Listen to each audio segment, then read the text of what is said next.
Welcome to DIYEasyCrafts.com. Today we're going to take a look at how to use a paint edger. Now, paint edgers come from a variety of different manufacturers. They all basically work the same.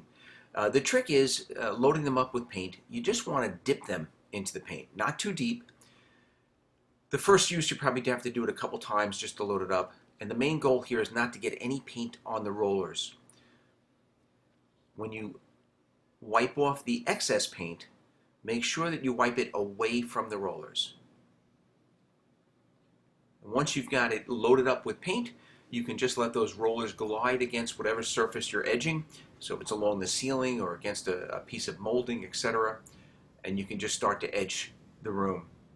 These things are super fast. They really make edging a whole room very quick, a lot less labor intensive. The other trick is these things do leave a kind of solid line, a horizontal line on the wall at the bottom of the edger.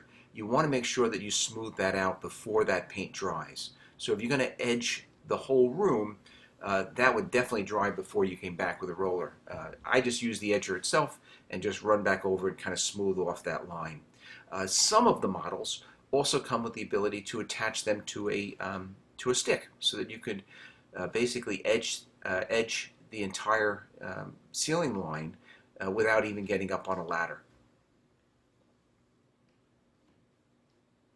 You can also use the corners of the edger to get around molding.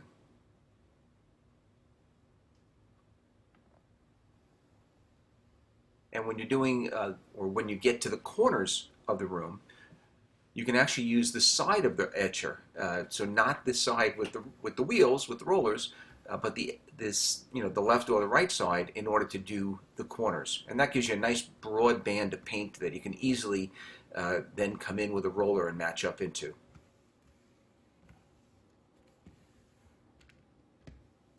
And that's it. Very simple tutorial on how to use a paint edger.